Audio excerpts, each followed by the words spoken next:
MOM 10A management of മെഡിക്കേഷൻ്റെ 10ാമത്തെ സ്റ്റാൻഡേർഡിൻ്റെ 1ാമത്തെ ഒബ്ജക്റ്റീവ് എലമെൻ്റ് ഡിസ്കസ് ചെയ്യുമ്പോൾ NABHൻ്റെ ഹോസ്പിറ്റൽ സേഫ്റ്റി ആൻഡ് ക്വാളിറ്റി എന്ന കൺസെപ്റ്റിൽ വേറിട്ട് നിൽക്കാതെ മെഡിസിൻ്റെ കൂടെ തന്നെ മെഡിസിൻ മാനേജ്മെൻറ്റിൻ്റെ കൂടെ തന്നെ നമ്മുടെ ശരീരത്തിനുള്ളിൽ സർജറി നടത്തി കയറ്റുന്ന സാധനങ്ങളെ നമ്മുടെ ഏതെങ്കിലും ഒരു ഓർഗൻ്റെ റീപ്ലേസ്മെൻറ്റിനെ അതൊരു ആർട്ടിഫിഷ്യൽ ഓർഗൻ ആകാം, ഒരു സപ്പോർട്ടിംഗ് സംവിധാനമാകാം, അതിനെ എങ്ങനെ മാനേജ് ചെയ്യണം എന്നതിനെക്കുറിച്ച് അതിൽ കൂടെ എങ്ങനെയാണ് നമ്മുടെ ഹോസ്പിറ്റലിൻ്റെ ക്വാളിറ്റി, പേഷ്യൻറ്റിൻ്റെ സേഫ്റ്റി, പേഷ്യൻ്റ് സേഫ്റ്റി, ഈ കാര്യങ്ങളെക്കുറിച്ച് നമ്മൾ ബോധവാന്മാരാകേണ്ടത് എന്നാണ് ഇവിടെ പ്രതിപാദിക്കുന്നത്.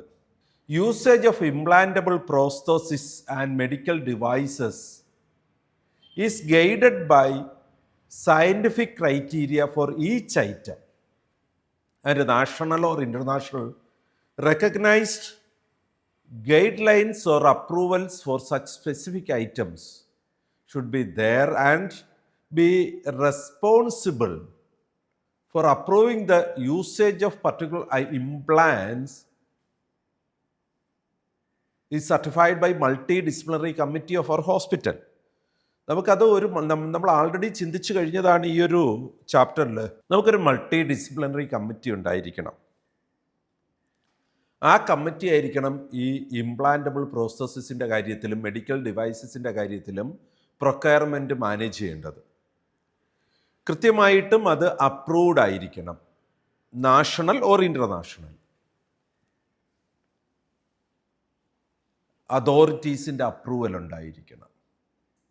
ഓർക്കണേ, ഇത് ഒരു മനുഷ്യൻ്റെ ശരീരത്തിനുള്ളിൽ പ്ലാന്റ് ചെയ്തിട്ട് അദ്ദേഹം ഇതുമായി ഇനി ജീവിതം മുന്നോട്ട് നടത്തിക്കൊണ്ടു പോകേണ്ടതാണ്.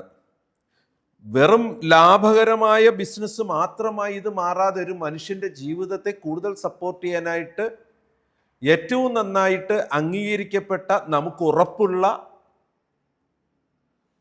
ഡിവൈസസ് ആയിരിക്കണം പ്രൊവൈഡ് ചെയ്യേണ്ടത് എന്നതാണ് MOM 10A നമ്മളോട് ആവശ്യപ്പെടുന്നത്. ഉറപ്പുവരുത്തേണ്ടത് നമ്മുടെ കമ്മിറ്റി അപ്രൂവ് ചെയ്തിട്ടുണ്ടാവണം. ഏതിനെയാണ് നമ്മുടെ കമ്മിറ്റി അപ്രൂവ് ചെയ്യേണ്ടത്? Based on the drugs and cosmetic act, otherwise international authorities ഉണ്ട്. ഇവർ അപ്രൂവ് ചെയ്യപ്പെട്ടിട്ടുണ്ടായിരിക്കണം നമ്മുടെ ഈ പ്രോസസ്സസ് അല്ലെങ്കിൽ ഡിവൈസസ്.